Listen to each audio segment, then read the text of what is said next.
Dennis Prager here. Thanks for listening to the Daily Dennis Prager Podcast. To hear the entire 3 hours of my radio show, commercial-free, every single day, become a member of Pragertopia.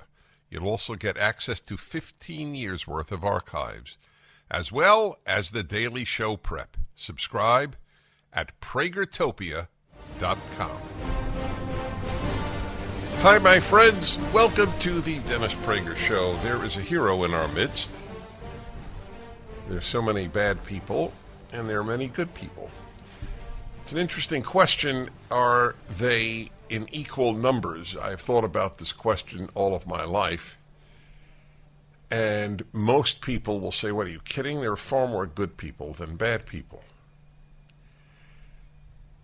Well, I don't know if that's true. I think there is a certain balance. See, the problem with people saying there are as many good people is their definition of good. Basically, it's people who are nice, which is important, by the way, and who have not committed a criminal act. But remember, when we say bad, we're not talking about the average selfish person. We're talking about people who do real evil. So you have to balance it with people who do real good. And the people who do real evil are,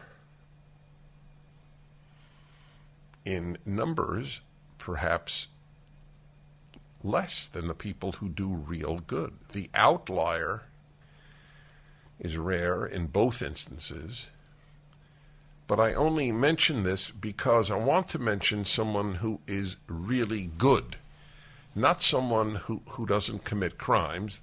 Not being a criminal doesn't make you a good person. I have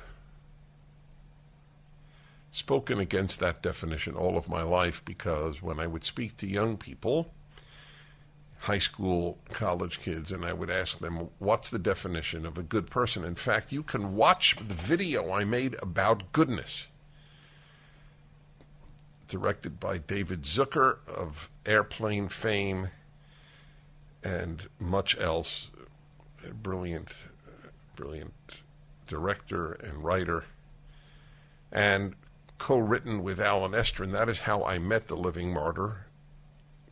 David Zucker had brought him in, and it was a love at first sight, as it were, when that happened. And I will mention others who were responsible for that, but I want you to know that there is an ability for you to see, for goodness sake.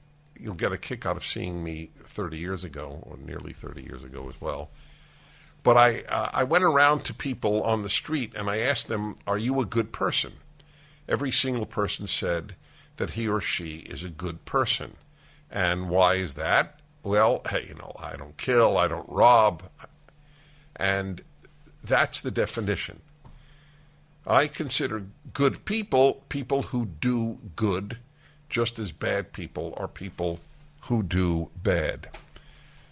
Rich Markey is a name that many of you won't know, but I want to always mention him, because if it weren't for Rich Markey, there would not have been For Goodness Sake.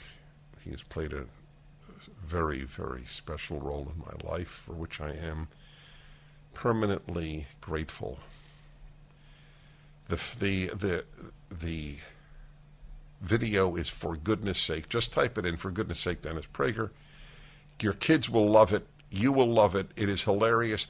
Some of the truly biggest names in Hollywood, when it was okay in Hollywood to be associated with a person who was conservative.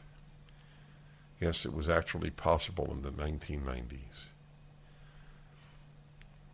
The rape of every institution by the left is before your eyes. Education, medicine, music, art. religion. Read my column this week on the banner on one of the oldest, most beautiful churches in the country in Boston, the Church of the Covenant. How sick, truly sick, mainstream Presbyterian, mainstream Church of Christ, mainstream non-Orthodox Judaism have become sick, morally sick. The ease with which institutions have been taken over by bad, cruel ideas, sick ideas, is a phenomenon. So back to the beginning, I have a hero to talk to you about, the man who saved, oh my God, maybe dozens of lives. Yeah, well, I was at in Indiana. Wall Street Journal. Police have now identified Elisjsha Dicken as the 22-year-old who stopped a mass shooting Sunday at an Indiana mall. At 5:56 p.m., a 20-year-old attacker exited a mall bathroom and began shooting a rifle into a food court. 3 people were killed.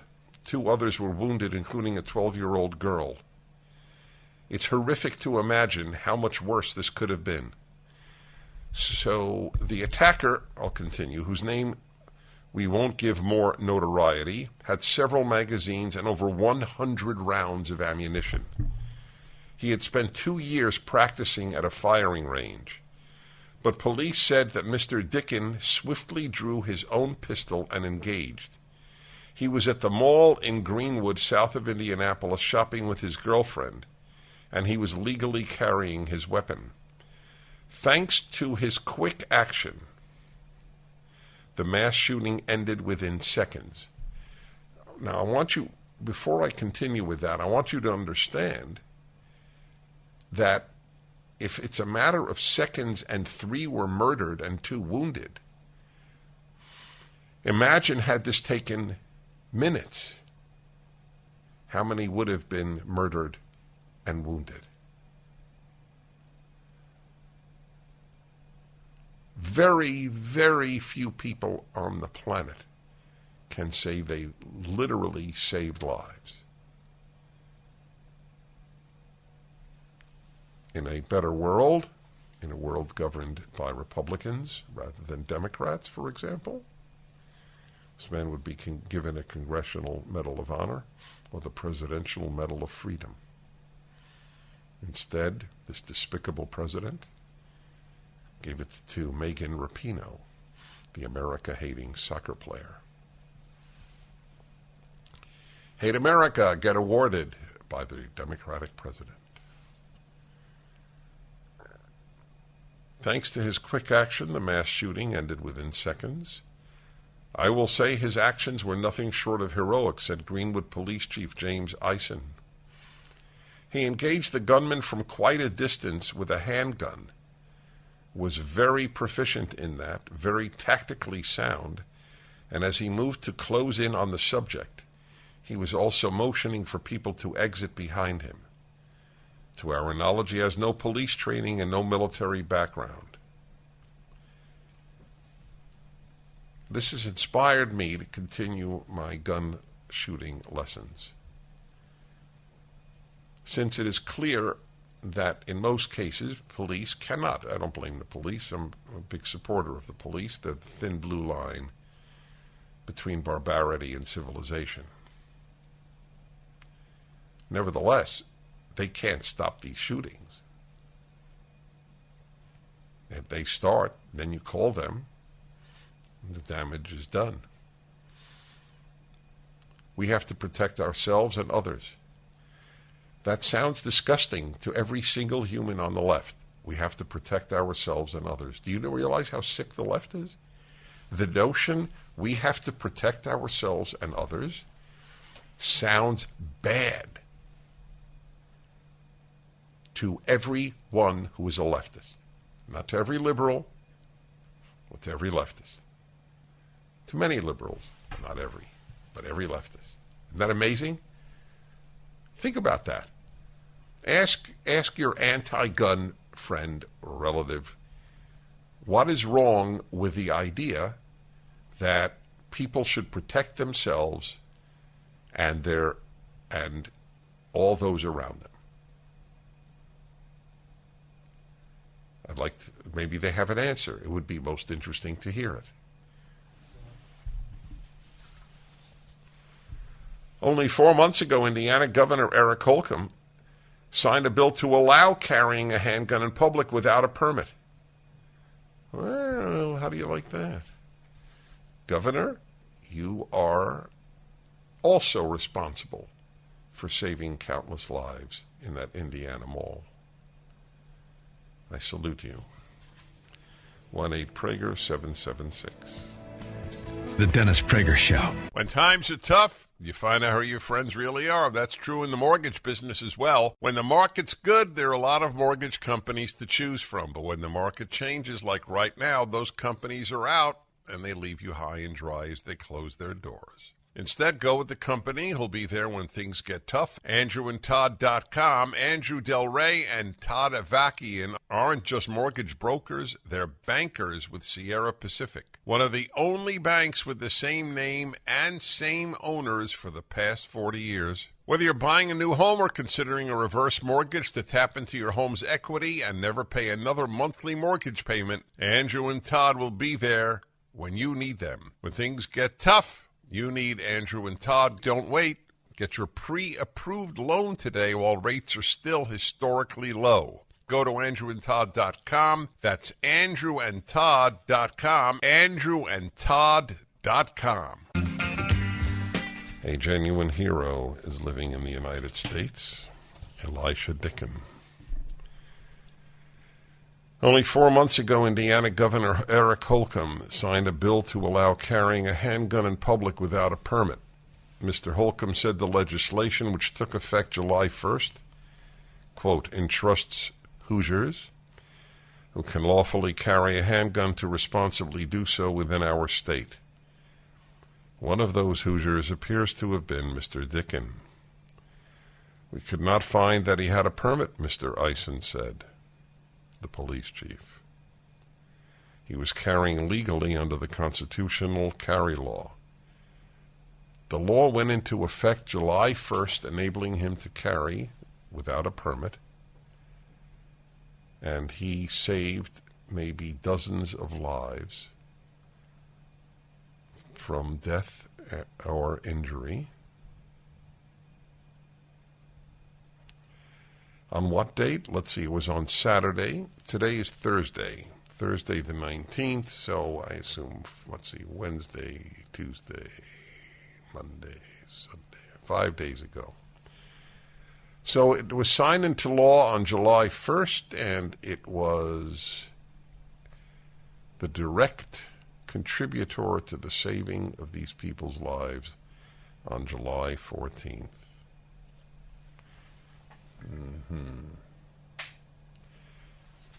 No, let's see. This thing is dated. It doesn't matter. Within 2 weeks of the law being signed, as a result, these people's lives were saved.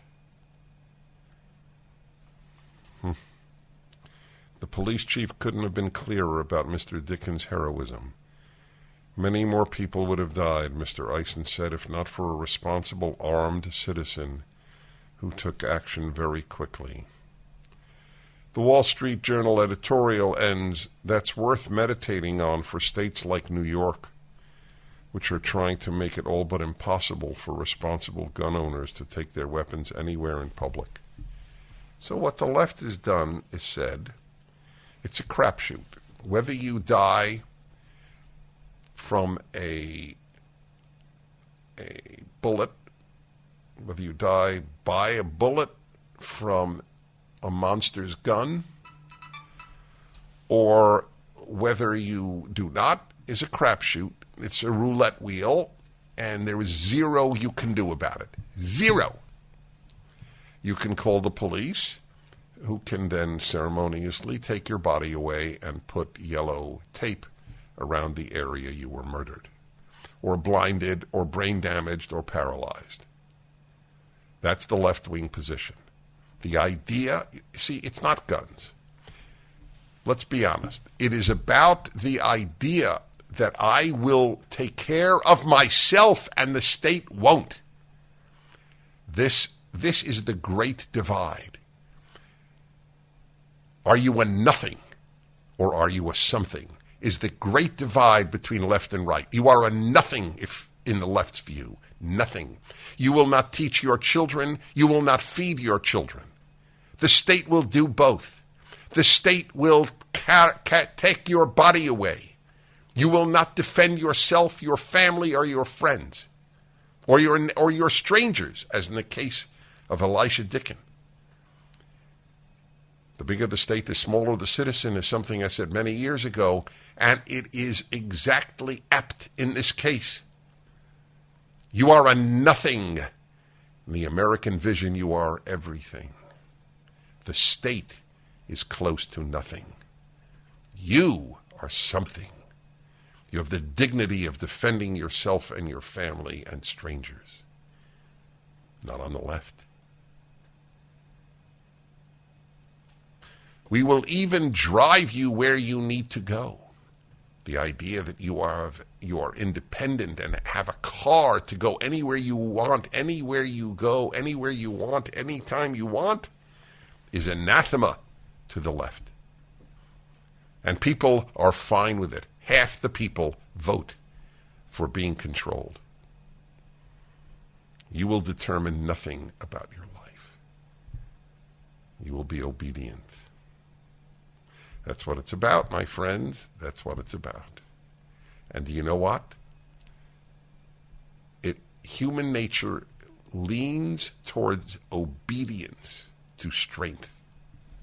Not obedience to God, obedience to strength, to mortal power. That is the human predilection. That's the reason for the antipathy to guns. By you having a gun, you are saying, I am not relying on the state to protect me. Ooh. That's chutzpah, baby. That's chutzpah with a capital Ch. Now that's chutzpah. Charles Krauthammer, maybe. It takes a lot of chutzpah. Oh, yeah, who was that again? Charlie Rangel. Charlie Rangel, right. Is that our chutzpah file? We have a chutzpah file? How'd you look it up? Is it? But are your folders in alphabetical order? Because I don't know. It starts with a chet in Hebrew. It's under C. It's under C. Okay, that's very appropriate. Would you please play something the president said exactly a year ago? You're okay. You're not going to get COVID if you have these vaccinations. Yeah. Now that's chutzpah. No, that's not chutzpah. That's a lie. Were you lying then? Are you lying now? And a vast Or are you number not, of in fact, Americans. a chronic and habitual liar? That's pretty true. Is he called to task for this? Mr. Vaccinated and boosted now has COVID. Towels just don't seem to dry you anymore. They feel soft and lotiony in the store, but you get them home and they don't absorb. Well, Mike Lindell at MyPillow found that out around 2006, and towels changed forever. He found the best towel company right here in the USA. They have proprietary technology to create towels that feel soft but actually work. And that happens to be true. I use them. They are all made with USA cotton, and they come with the MyPillow 60-day money-back guarantee. 6-piece set, 2 bath, 2 hand towels, 2 washcloths. Regularly $109.99, now $39.99. Just go to MyPillow.com and click on the new radio listener specials and get deep discounts on all MyPillow products, including the towels, by entering the promo code Prager, or call 800-761-6302 for these great radio specials. MyPillow.com, promo code Prager. I spoke to you at the beginning of the first segment I got today's date wrong, by the way. It's the 21st. I was looking at the article I was reading from and thinking it was dated today. Anyway, I was talking to you about how many good people are there. And, of course, the question is, how do you define good? To me, since we define bad as actively engaged in doing bad, good is actively engaged in doing good. I have someone on the line who embodies that goodness, and it takes courage to be good. It doesn't take courage to be bad. So it's another reason that the question is weighted in favor of the bad. Simone Gold is a doctor and a medical doctor. I had her on in the very beginning of the lockdowns, and she was a doctor who told the truth. The medical profession has been corrupted by the left, just as your local college and your local public and private schools. Simone Gold has quite a story, and in fact, she is, I am shocked to say this, but it is true, she is headed to jail. We'll find out why. Dr. Gold, welcome back to my show. Thank you so much. Glad to be back, Dennis. That's good. It's good that you're glad to be back. Let's go to the beginning, and then we'll work our way up to the present. How did we first meet? Why did we first meet? I think we first met because we both attended a freedom rally in defense of people's inalienable rights to control the decisions over their bodies against vaccine mandates and constitutional freedom, defending our Bill of Rights. I think we were both scheduled speakers at a local Los Angeles event. Oh, I remember. At City Hall in Los Angeles. Was that it? Yes. You know, I have reflected on that, Dr. Gold. When I look back at it, I'm saddened by the small turnout, relatively speaking. What do you think about that? That is generally true for the whole fight for the last 2.5 years, that not enough people are standing up for the rights that we know matter to them. We know most people do actually care if they live in freedom, but they're not really willing to come out on a Saturday, Sunday, or a weekday to defend their own rights. So I agree with you. Okay, so anyway, that's how we met. By the way, folks, you have to understand, it takes more courage for a doctor to appear at such a rally than for me to appear at such a rally. May I add something to that? And especially in California. So they're trying to take away the licenses of doctors that speak out. There's a court case that's already been filed. A plastic surgeon stood up and spoke out at a school board meeting, and they're threatening his license. And he's just now engaged in a lawsuit. He filed it 2 weeks ago. Who is threatening his license? Who precisely? The California Medical Board. Because he spoke out against or for what? They are going after him for the claim of misinformation. They say that that's unprofessional conduct, and it was for words that he said at a school board meeting that amounted to his opinion. He's speaking out against masks and lockdowns and mandatory vaccines. So are you telling me that a physician in California, I really want to get this clear, who publicly speaks out against masks in schools or anywhere, who says that vaccines should not be mandatory, and what was the third thing? It was lockdowns, masks, and that vaccines should be mandatory, and I will get you his name. Okay, no, I want to have him on too. So you're telling me that can render you losing your medical license in California. Is that correct? It can render you in a fight with the California Medical Board. I believe he will prevail, but it has had a very chilling effect on physicians speaking out. And in fact, any licensed professional, any person who's been licensed by the state, issued a business license, becomes very afraid to speak out against the narrative with threat to their business license. If I'd have asked you 5 years ago, when you were, of course, still practicing, well, you are now practicing medicine, if I would have said to you, most of your colleagues will turn out to be sheep, would you have said, Dennis, you're out of your mind? I would have said, Dennis, you're out of your mind. Yes, definitely. Wow. It's But been is very it been very what, discouraging? It's been very surprising. It is discouraging, but it's very surprising. I never would have thought that doctors would have cared so little for their own profession and their own freedom both.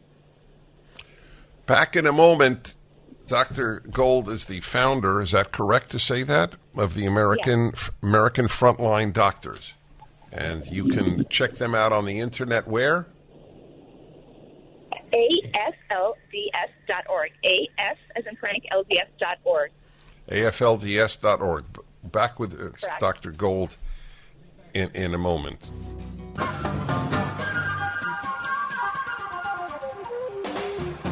I have the founder, the medical doctor, the physician who is the founder of America's Frontline Doctors. It's where I sent you folks if you wanted to try to get ivermectin or hydroxychloroquine and zinc, both of which I took for about a year. I've had COVID twice, and I had the Delta, which was supposedly, and was, serious in many cases, and I had the Omicron, which is, in my case, it was a mild cold. I have enough antibodies to actually offer them as a gift to those who would like. She and I met at a rally for a freedom that you can't tell people you will be fired from your job if you don't take a vaccine. That obviously doesn't work. I'd like you to hear, Dr. Gold, I'd like you to hear what the President of the United States, who now has COVID, said a year ago. You're okay. You're not going to get COVID if you have these vaccinations. Yeah. So would you, and I'm perfectly fine with whatever answer you have, would you characterize that as a lie? 100% lie. We had Rochelle Walensky, the head of the CDC, saying the same thing, that you couldn't get it. We had someone saying the same thing. They all said it. There was no way they didn't know. Why? I'm not a scientist. I'm a bedside physician. But when you read the applications of the Pfizer and Moderna applications in December of 2020, when they were authorized, they clearly stated they did not stop transmission. All it did was reduce the severity of the symptoms. The problem with that is that if you release what's called a leaky vaccine in the middle of a respiratory pandemic, you will just encourage the creation of variants, and that's exactly what we've seen. The vaccines do not stop transmission, and we've birthed innumerable variants. So you were a physician in California much of your life, or if not all of your medical life, I don't know. And were you threatened with license removal? Yes, I'm currently fighting to maintain my California medical license. I'm under severe threat. In fact, they uniquely passed, they're trying to pass a bill really to stop me and people like me. They call the bill AB 2098, December bill 2098, and it doesn't reference me by name, but they do reference me in their committee hearings, that they're trying to stop me and people like me who they categorize as spreading misinformation. I just think the thing is really funny. I mean, everyone can see, everyone who's taken these shots has gotten COVID. I mean, Fauci, Biden, and this is the kind of stuff I was saying. I didn't really say anything different than that. And everyone can see with their own eyes that what I was saying is verifiably true. Yes, exactly. So let's go to January 6th. You were at the Capitol that day. Why were you there? I was an invited guest speaker to speak on what I always do, which is health freedom. And there's 20, 25 people. I'm the only one speaking on health freedom. Other people were there, of course, to talk about the election. But I speak about health freedom. I spoke on the same subject the day before. I spoke on the same subject 3 days before. And I was due to do the same speech on January 6th. From my perspective, it wasn't any different than any other speech I did, except there's a larger audience. As you all know, I'm heavily centered on social media, so I look for opportunities to speak in person. That was why I was there on January 6th. I've got my own private political opinions, but that's not what I discussed publicly. And that's why I was there. Now, when I showed up, they canceled the public speakers at the moment we were supposed to start speaking. So imagine, if you will, that there's tens of thousands of people coming to hear speakers, and then the government or somebody cancels those speakers. We had a permit. And those are people that are kind of like waiting for the Super Bowl. They've got their tickets to the Super Bowl, and then all of a sudden the Super Bowl is canceled, and they didn't give any reason or notice. So there's kind of a lot of excitement in the air. And the side I was on, which is the east side of the Capitol building, was entirely peaceful, filled with moms and grandmoms and people praying and singing. And that's why I was there. I'm probably the only person that was there for that reason, but that's why I was there. When these speeches were, sorry. No. If you want to continue, do that. Otherwise, I have a question. Go ahead. When these speeches were canceled, I was at the top of the steps trying to give my speech. And while I was there, the doors were open from the inside. That was my recollection, and I've since seen video of the doors being open from the inside. And that's how I found myself physically inside the Capitol. At the time, I didn't think that much of it, but in retrospect, I do think it was an entrapment, because otherwise I personally would never have been in the Capitol. And that's how I found myself there. While inside, again, I kept giving my speech. There's plenty of video showing me peacefully giving my speech, and eventually I exited the building. Who invited you? Oh, I don't know the organizers, but that's normal for me. I'm not really the person who knows the invitations. I say yes or no to them, but I do a lot of public speaking. So you were invited by whomever, and your assumption was you would be speaking outside or inside? No, it wasn't. Oh, no, outside. My assumption is I'd be speaking outside, because when we showed up at the platform area, which had a platform, had microphones, had been set up for a long time, and the invitation was a month or two earlier. For some reason, we weren't allowed. Like, the guard around there said we couldn't speak. I assumed at the time that the mayor of D.C. canceled it, but I don't know that for sure. Do you have an official permit to have spoken? I do. I can send you the invitation. I have the invitation, and I was told that you can see it's very official. Little congressmen that were due to appear with us, I think Paul Gosar, Marjorie Taylor Greene, there were others. So the permit was issued by whom? I have to go back and look. It was definitely a freedom rally. I mean, like I said, I'm the only one who's speaking on health. It was a freedom rally. It was, I don't remember the name of the organization. All right, so why is the government prosecuting you? So, like they did to many other defendants, anybody they wanted to that day. They went after me, though, immediately, and I just know it's because I was a relatively public person.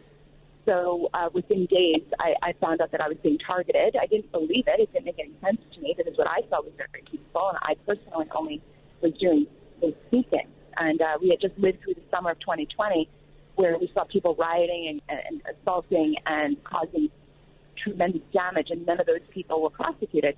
So I had no sense that walking in with thousands of other people was going to lead to any kind of prosecution. I mean, it was not.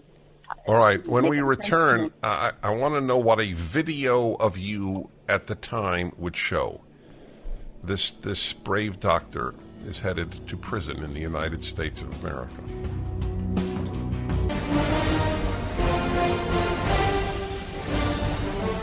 Hello, my friends. I'm Dennis Prager. The enlightening aspect of the last few years has been the light of lightning, intense, dangerous, powerful, sudden. The realization of the ease with which half of this country would accept a Soviet-like existence. I swear before the God in whom I believe that I believe that half my fellow Americans would unquestionably accept a Sovietization of the United States. There's no question I would not have said that 3 years ago.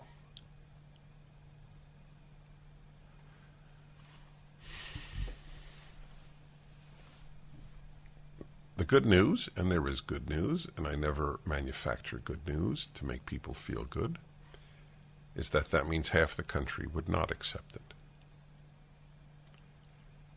That's very big, because I can't think of any other country where half the population would resist a Soviet-like totalitarian state. That's a very big deal. And I never tell you things to make you feel good. I tell you things that I believe to be true. And that is one of them. Half of this country would resist a Soviet-like takeover. But that's what the half called the left, the progressives, the woke, whatever term you wish to use, the Democratic Party. The Democratic Party and the Communist Party of the Soviet Union have far more in common than they don't have in common. I never said that in my life. I never even thought it. Well, for most of my life, it wasn't true. In fact, I was a Democrat until the Reagan presidency. I voted for Jimmy Carter, for which I do atonement every Yom Kippur, and hopefully a benevolent and forgiving God will forgive me. Anyone who votes Democrat has sinned. A lot of nice people sin. It's not just others who do the sinning, the bad guys. A lot of nice guys do. But Simone Gold is going to prison, the woman, the doctor that I just spoke to, the misdemeanor of entry. So let me understand something. You're released by the Democratic Party supported DAs for terrible crimes. She went to give a speech at the Capitol for which she had a permit revoked at the last minute for no intelligible reason. The permit went to speak. There's video of her doing nothing wrong. The doors were open from the inside of the Capitol, and she went in. The judge, who is not only said lies from the bench, but who sentenced her, is now sentenced her to not the, sort of white-collar prison, but to a more secure place, like she's a threat to the society. This judge would have been very much at home in the Soviet Union as a judge for the Communist Party. It's very hard to make good people. It's a republic if you can keep it. It's what Benjamin Franklin said to a woman who asked him about the country that was being founded. It is a republic, ma'am, if you can keep it. George Washington, in his farewell address, said, I'm paraphrasing, if the country abandons its religious roots, it will cease to be. And that is exactly what has happened. The lies about the secular founders of this country abound in the education system. These people understood that the bedrock of liberty is the belief that God wants us to be free. The powerful American founding belief. God wants you to be free.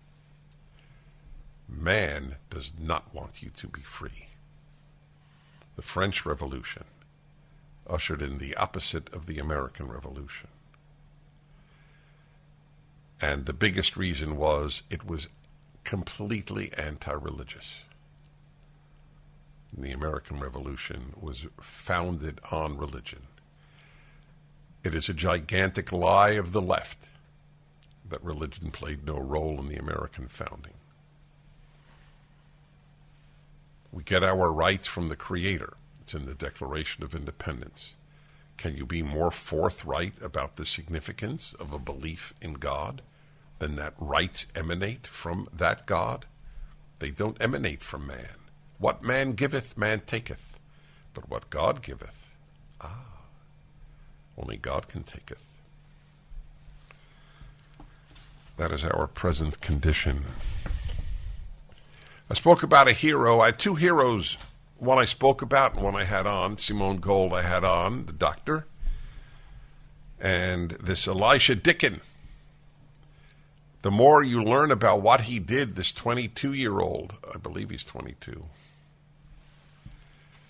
in saving dozens of lives in that mall and risking his life, obviously, in doing so. That guy, I believe, had a rifle, the murderer, and he had a handgun. He was very far away. He really knew how to wield it. Man, do I love good people with weapons. Good people with weapons is the greatest hope I have for staying free. What do they say? The Second Amendment protects the First Amendment. It's not an idea I grew up with in New York City, but it's one that I came to understand in the course of a lifetime. And I have never understood it better than now. Andrew in San Diego, hello. Hey, Dennis. Hi. Hey, long-time listener. We've chatted a few times. First of all, you're talking to a good person. The deed you're wondering, while my bride is working, I emptied and reloaded the dishwasher. You are another hero, the third hero of my show. Hey, the reason I'm calling is I'm a retired lieutenant with the San Diego Police Department and a former SWAT officer.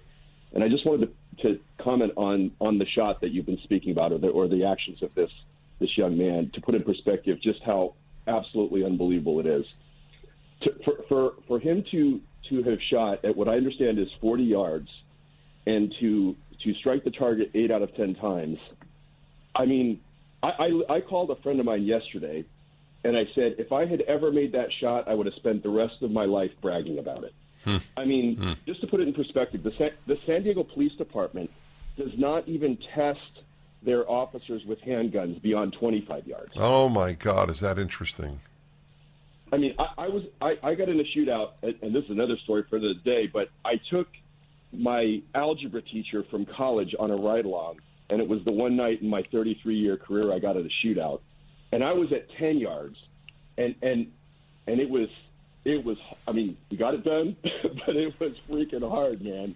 And for that guy to make that shot at 40 yards, you know, without training, without the experience, without a beat, without being in the military, or even if he had all of that experience, when you're in the mix like that, and it's, I mean, it's just, it's incredible. Mind-boggling. Those the people present there. I wonder if they appreciate how lucky they were that this young man was there. Well, you know, it's an interesting thing. Folks who actually experience something like that suddenly understand those things a lot better than those who are sitting on the couch critiquing them. So yes. I suspect that they probably do. Thank you for your call. I wonder if any of those whose lives were saved have changed their minds about gun ownership. I would love to interview every single person whose life was probably saved at that Indiana mall. I'd like to, and particularly, I would like to vote for Democrats. I'd like to interview Democrats. Not vote for, interview. Back in a moment. The Dennis Prager Show.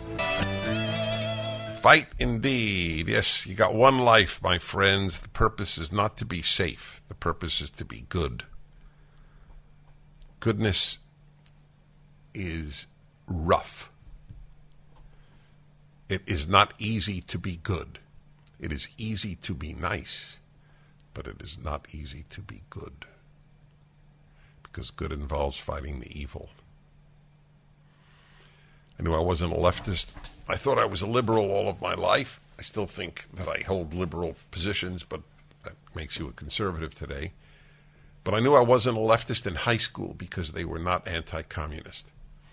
Any group that does not fight the greatest evil of its day is a crappy group. And that was what it did. That's what it did. That was very big in my life. Okay, let's see here. Oh, yeah, well, this is an interesting. Minneapolis, Bob, hello. Hello, Dennis. Thank you for your work and your guest hosts, Julie and Amala, from last week. They were exceptional, and I believe are a reason to be hopeful and pragmatically optimistic for our country.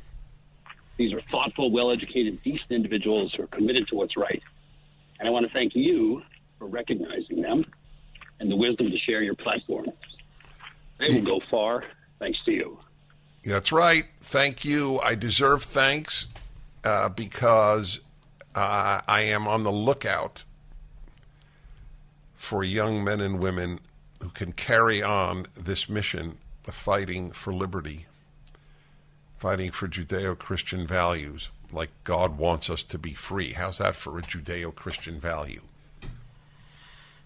That was the great genius of the founders of this country. They were giants. I read to you yesterday how the left has raped the Jefferson Monticello house. People, I don't know if people don't like when I say raped. And I understand that. Obviously, I don't mean it literally, but these terms are used figuratively. And figuratively, it is accurate to say what the left has done to Monticello, just as they have done to your kids' schools. They have... let me read to you what is happening in schools, for example. Where I live, Los Angeles, from the City Journal. Los Angeles Unified School District has adopted a radical gender theory curriculum. When I read this to you, if you have a kid or grandchild in a Los Angeles public school and you continue to send them there, you are an accessory to the injury, probably permanent, to your child's moral health and psychological health. I'm sorry, my heart breaks for you. It's very hard to take your kid out of school. But after I read to you what is going on in the Los Angeles Unified School District by the disgusting people called teachers, not all teachers are disgusting. Of course not. But like professors, most are cowards, and some are disgusting. I can't believe I'm saying that. I was raised to basically worship teachers. In the school I went to, when the principal walked into the room, we stood up. That is how I was trained to regard teachers and educators. They have raped that profession too. Encouraging teachers to work toward the, quote, breakdown of the gender binary. That is the words from the LAUSD, Los Angeles Unified School District. Breakdown of the gender binary. That is the task now of teachers. You know what gender binary means? That humans are divided between men and women. That's it. There are two sexes, period, end of issue. By the way, to those who believe that in the non-binary notion, why didn't scientists know this 15 years ago, 150 years ago, 250, 550? Wow, this is a major new discovery that the humans are not divided by sex. This is brand new. What giant leap has science made to teach people this? Because it has nothing to do with science. Nothing. To experiment with gender pronouns such as they, Z, and tree. Yes, T-R-E-E. These are directly from LAUSD documents. To adopt trans-affirming programming to make their classrooms, quote, queer all school year. You want your child to go to such a school? Many people in LA are not listening to this show, obviously. But many are. If you know anybody with a child in the Los Angeles Unified School District school, we will put this article up at DennisPrager.com. Don't say you weren't warned about the damage deliberately inflicted on children by the teachers and the, quote, so-called educators of Los Angeles Unified School District and so many others. Okay? You will be informed. Queer all school year.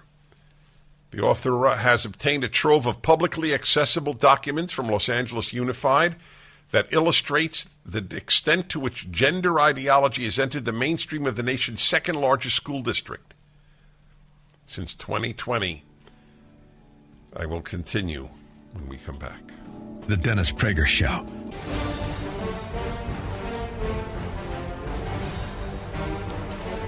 Hey everybody, I'm Dennis Prager, and I welcome you to the program. If you missed the last hour, you can get the article up. It's up at DennisPrager.com on what is being taught to 600,000 students in the Los Angeles school district.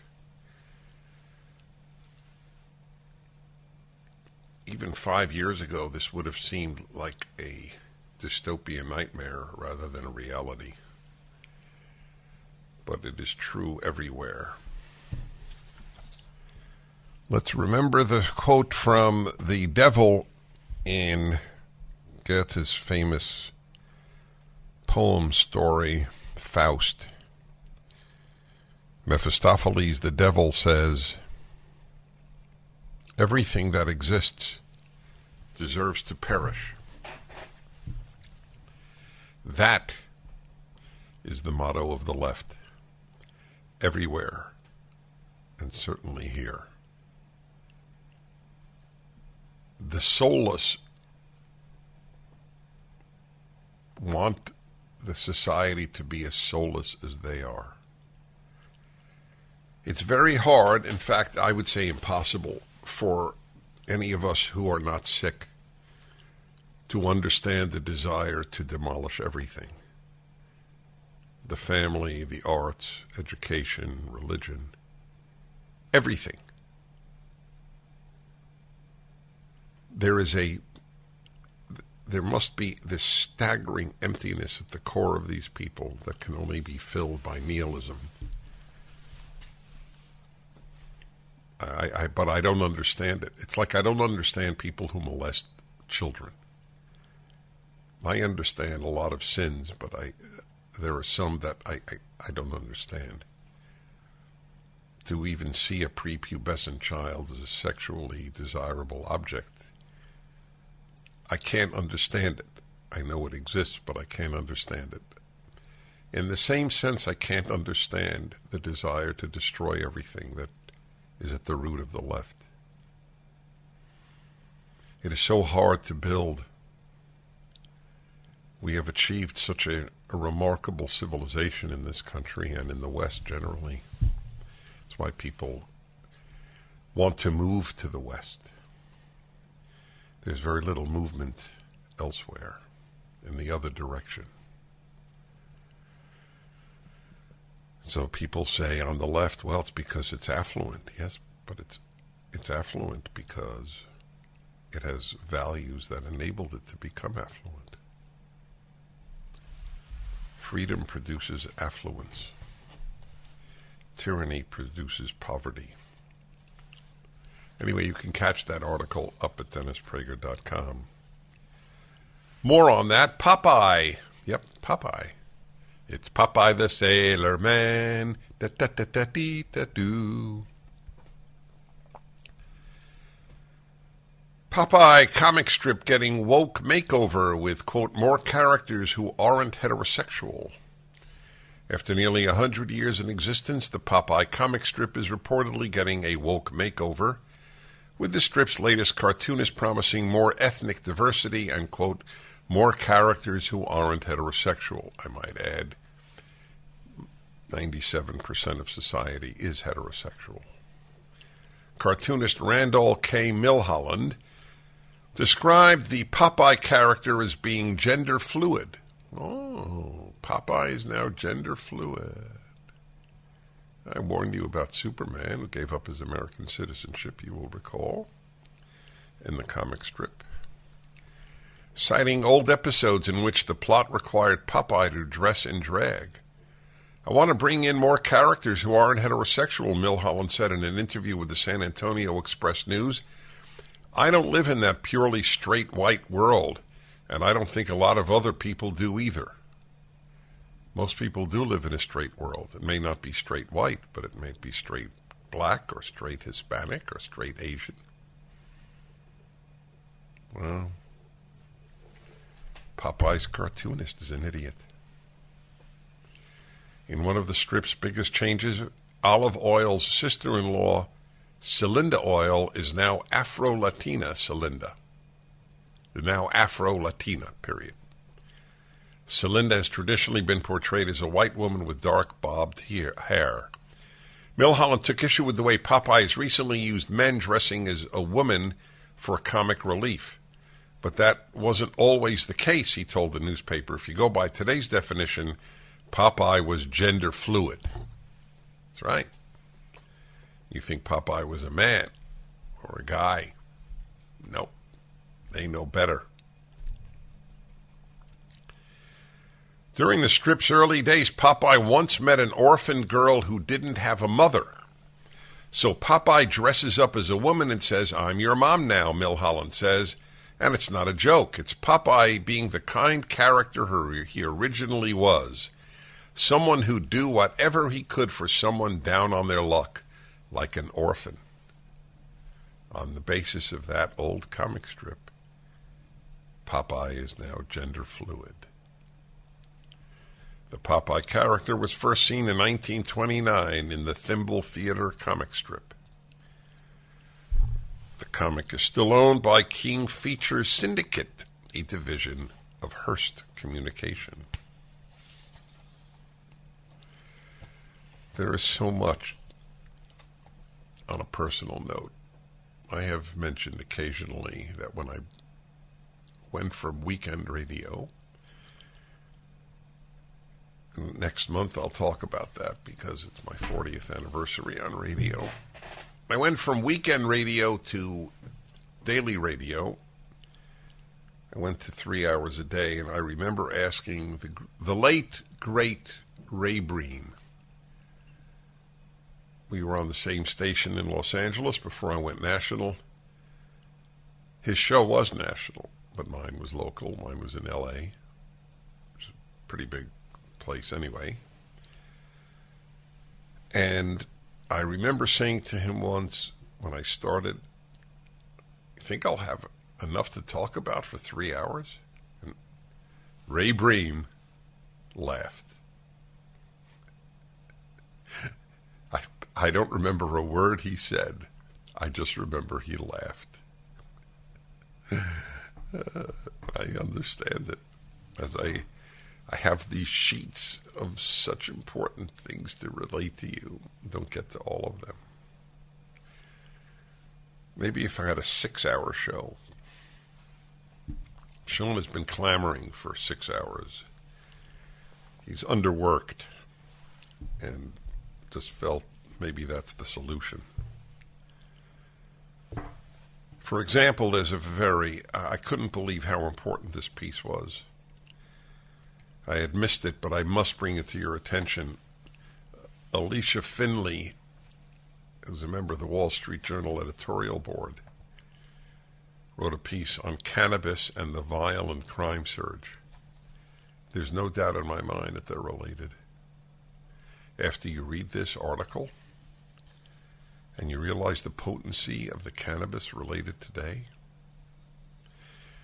part of the sickness of this society is that we have legalized recreational marijuana, which there is no doubt it can play games with the brain of a growing adolescent.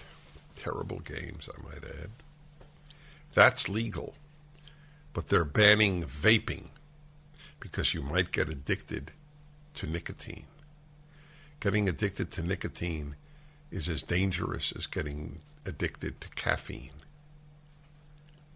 Who cares? The ignorance of the argument, they'll get addicted to nicotine. If it's not being transmitted by cigarettes, what the hell do I care? They're banning vaping, but they're legalizing marijuana. Another example of the left's war on young people. That's what it is. It's a war on young people. If you love young people, basically, if you always do opposite of what the left says, you'll probably raise a healthy and happy young person who will become probably a responsible adult. We continue. The Dennis Prager Show, live from the Relief Factor Pain-Free Studio.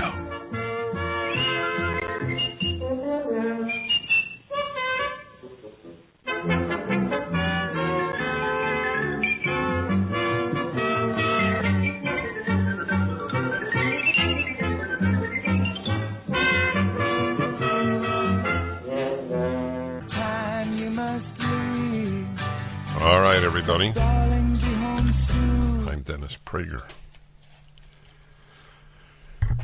Okay, this is what I read to you about what is being taught to kids in the LA schools is sick beyond words. Philadelphia and Jason, hello. Yeah, hey Dennis, how you doing? Well. Excellent. Hey, I just didn't know your thoughts there. It's been a while since I've read Brave New World, but it really seems like we're going down that path of how they sexualize the kids in the book. And when I first read it, it didn't really seem feasible, but they were telling kids to play with each other, experiment on each other, and all that kind of stuff. Just wondering your thoughts. Oh, yeah, I talk about that a lot. Thank you for calling. The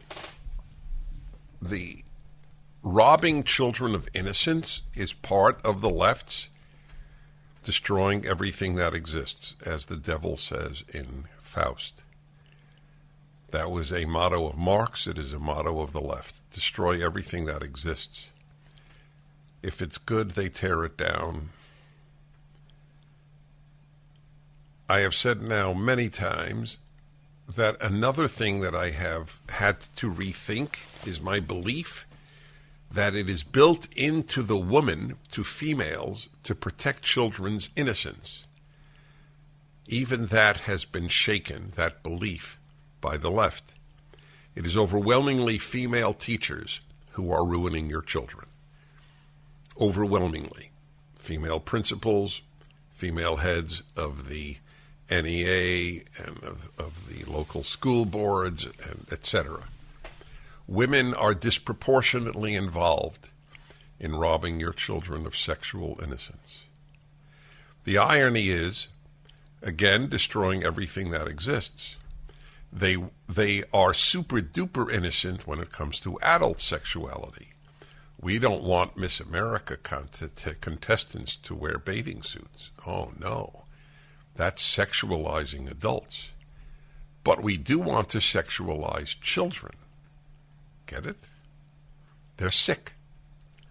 Every leftist has this sickness, or they would be liberal or conservative if they weren't sick.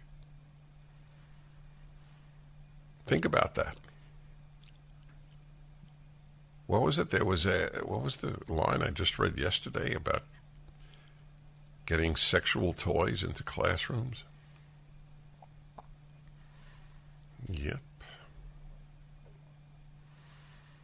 God, if you can't protect children's innocence, you're really bad.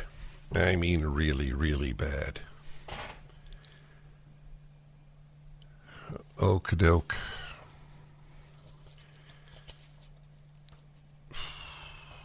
Oh, there's more, by the way, just for the record, because they're going to probably have, the left is in control of everything in L.A., so they're probably this sick woman, this nothing named Barbara Ferrer, will have a mask mandate. Doctors have come out and said it is not necessary, but it doesn't matter. They're dismissed. Most doctors are sheep, like most every other group. And so they'll go along with her. A mask mandate. Kids will have to wear masks again so that they can't see other kids. Beautiful way to grow up. I refused to wear a mask, a long time ago. I was the only one at airports who didn't wear one. It's quite something when you're the only person out of thousands to do something. And at 6'4", it's not like I blended in. I did stick out. Nevertheless, I have to answer to God, not to Barbara Ferrer. And now they're going to reinstitute the mask mandate, It's been in force in L.A. airport, but half the people don't observe it. But restaurants, for example, the poor workers in restaurants have to breathe in their own air all day. Because if they don't, they can be closed down. They could lose their license.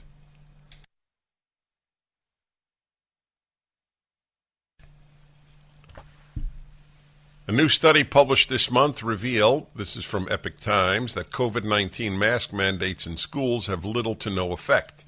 Quote, this is from researchers at the University of Southern California, USC, and University of California, Davis, UC Davis.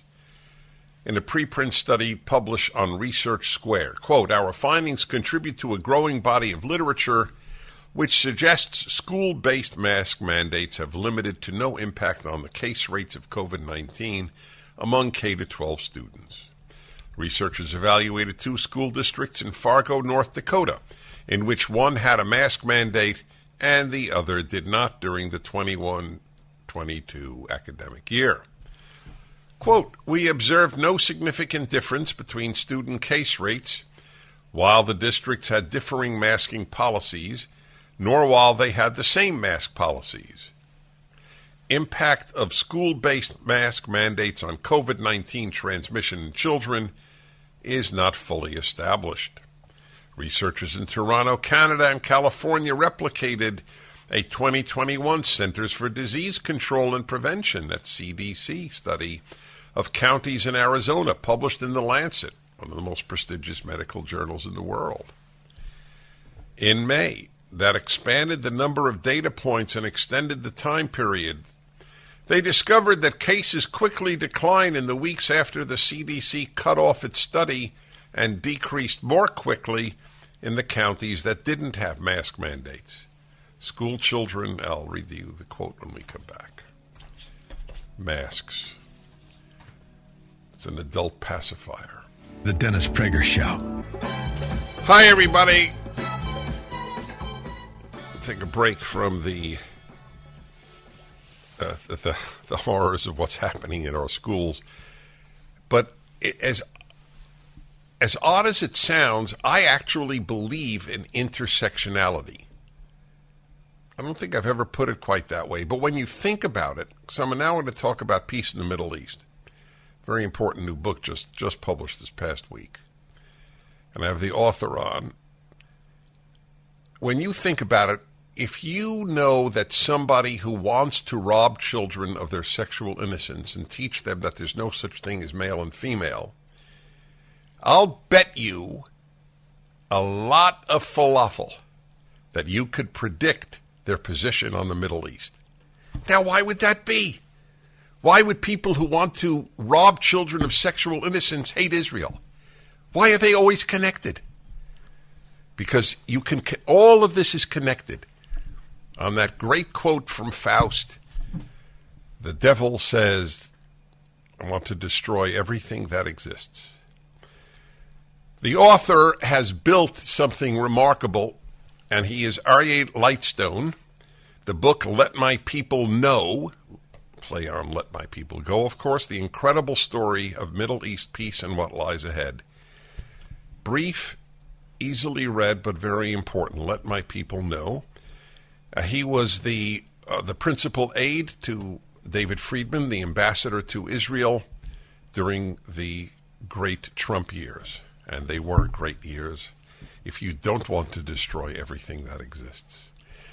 So, Aryeh Lightstone, welcome to the Dennis Prager Show. The last time we sat together was inside the United States Embassy. That's right. That's right. It's nice to see you again. Yeah, well, you're visiting Jerusalem right now, though. You're where were you based in the United States? Washington?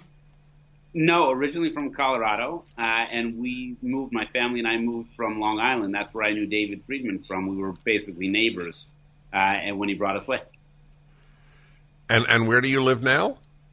And live now, we split our time in between Israel, where we were for 4 years officially, and now we're there unofficially, and Pennsylvania. Very nice. And right now you are there in Jerusalem. I have to ask my engineer a question. Why are our international calls the clearest And if I interview someone in L.A., it sounds like they're an astronaut. This is forgive me, Aryeh Lightstone. I just had to get that off my chest. Understood. Thank you. You are truly one of the architects of this extraordinary thing called the Abraham Accords. Not everybody is familiar with them. In a nutshell, what are they? So, first of all, thank you. I'd like to call myself an architect. It's actually not true. I was a builder. The architect was Jared Kushner, Donald Trump, David Friedman, Avi Berkowitz. I had the privilege of putting them to work once they were built with our team. Very good. What are they? Was some of the most exciting 123 days in U.S. foreign policy history. It began on August 13th, 2020 at 10 a.m. Washington, D.C. time with a phone call in between President Trump, Prime Minister Netanyahu, the Prime Minister of Israel, and Sheikh Mohammed bin Zayed, the Crown Prince of the United Arab Emirates, now the President of the UAE. And on that phone call, if you remember the dark days of August 2020, Sheikh Mohammed bin Zayed said on the phone call, we are not going to allow the past to determine our future. And that phone call set in motion what ultimately would be peace and normalization in between Israel, the United Arab Emirates, the Kingdom of Bahrain, Sudan, Kosovo, and concluding with the Kingdom of Morocco. 5 significant peace and normalization agreements in 123 days. In the midst of COVID, a re-election, a lost election, all of those things happening simply because the United States of America acted like the one true superpower and treated our allies like our allies and our enemies like our enemies. The recipe was actually not that complicated. You're good. You are. I don't always say that. That was exactly why peace came. I know you know, but I want to say this for my listeners' benefit, that the grace after meals said regularly among observant Jews ends with this prayer: may God give his people strength and bless his people with peace. Amen. You don't have peace if you aren't strong. It's a basic concept of life and a prayer. The book is Let My People Know. I'll be back in a moment with Aryeh Lightstone. It is an amazing development. All of these Arab countries, Muslim countries, making peace with Israel. Never would have happened with a Democrat in office. Never. Not now, anyway. Hi, everybody. Dennis Prager here. I met with this gentleman once in Jerusalem when our country moved the embassy. Actually, when Donald Trump, on behalf of our country, moved the American embassy from Tel Aviv, which is not the capital of Israel, to the capital of Israel. And I remember vividly the warnings of the State Department, which essentially is always wrong, and the New York Times, which is essentially always wrong, that there would be a blow-up in the Middle East and in the Muslim world, the likes of which we have never seen, or not seen almost ever. Nothing happened. Is that a fair way of describing it? Aryeh Lightstone was the top assistant to our ambassador, and he helped coordinate these phenomenal things called the Abraham Accords of all these Arab countries now recognizing, and Muslim countries, Kosovo's not Arab, for example, recognizing Israel. Is that a fair summary of what took place? Yeah, experts get to be experts, even if the only thing that they're consistently good at is being incorrect. And this is from 1995, Congress, by a wide bipartisan majority, passed the Jerusalem Embassy Act, which required by law that the U.S. president would recognize Jerusalem as the capital of Israel, move the embassy, the United States Embassy, to Jerusalem, and then open up the ambassador's home in Jerusalem, the capital of Israel. And every major candidate who ran promised to do so. Every candidate who won promised to do so, some even on their second time around, and both Republicans and Democrats failed to follow the law. President Trump, on December 6, 2017, recognized Jerusalem as the capital of Israel. On May 14, 2018, at 4:11 p.m., officially opened our embassy in Jerusalem, and later on in 2019 opened up the ambassador's home in Jerusalem, fulfilling the law that was passed in 1995. President Obama, who was in Jerusalem just down the block from where I'm sitting right now, exactly a week ago, went to East Jerusalem, removed the Israeli flag from the Beast, which is the car that the President of the United States of America drives in, and committed to give money to the Palestinians while sitting in the united and undivided capital of Israel, Jerusalem, which is the exact opposite. You pointed out so clearly, peace only comes through strength. The other thing in the Middle East that's as critical as strength is clarity. And chaos comes from confusion. And once again, we are back to, instead of back to the future, we're back to the past, leading with confusion instead of clarity. I didn't know that about President Obama, what he just did. This is a week ago? President Biden, when he came to Israel and then to Saudi, he went to East Jerusalem unaccompanied by... it was President Biden. I thought you said Obama for some reason. I may have said that. I might be a little jet-lagged. It was definitely President Biden. Oh, my God. By the way, I just want to note about the strength and peace issue. I asked, I'm sure you're familiar, one of the greatest living historians is Neil Ferguson, formerly of Harvard, now at the Hoover Institution at Stanford. And I asked him on my show, and it's one of the rare times I asked a question and I had no idea what the person would answer. Usually I have an idea. I said, do you think that Putin would have invaded Ukraine if Donald Trump were president? And I don't think that there was a second hesitation, and he said no. This weak president, he's very strong against Americans, but he's very weak against evil, has enabled that. The book is Let My People Know. We are his people, as it is Aryeh Lightstone's people. The incredible story of Middle East peace and what lies ahead. So I have a question, and a perfect example. I don't know what you'll say because I have no idea what the answer is. So explain for a moment the Gulf states. We have Abu Dhabi, we have Qatar, we have United Arab Emirates. What else? So you have Bahrain, Qatar, Bahrain, Oman, Saudi. That's sort of the group there that represents the GCC, the Gulf states. Oman is not always included in that, and then you have Yemen as well.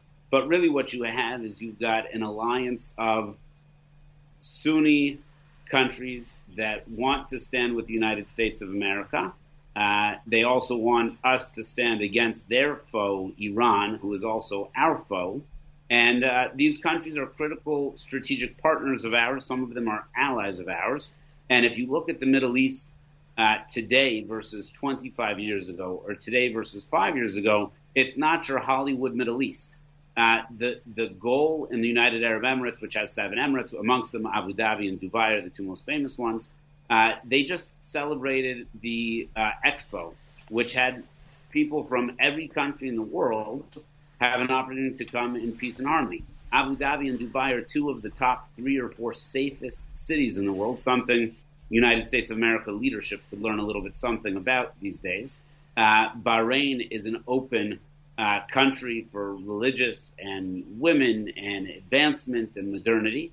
And these countries are trying to get closer to the United States of America. And one of the ways they were able to do that was by getting closer to the state of Israel, which is supposed to be, and under some administrations, is treated as our number 1 ally in the region. So we don't have much time. Tell me, I'm very curious, why is Qatar an outlier?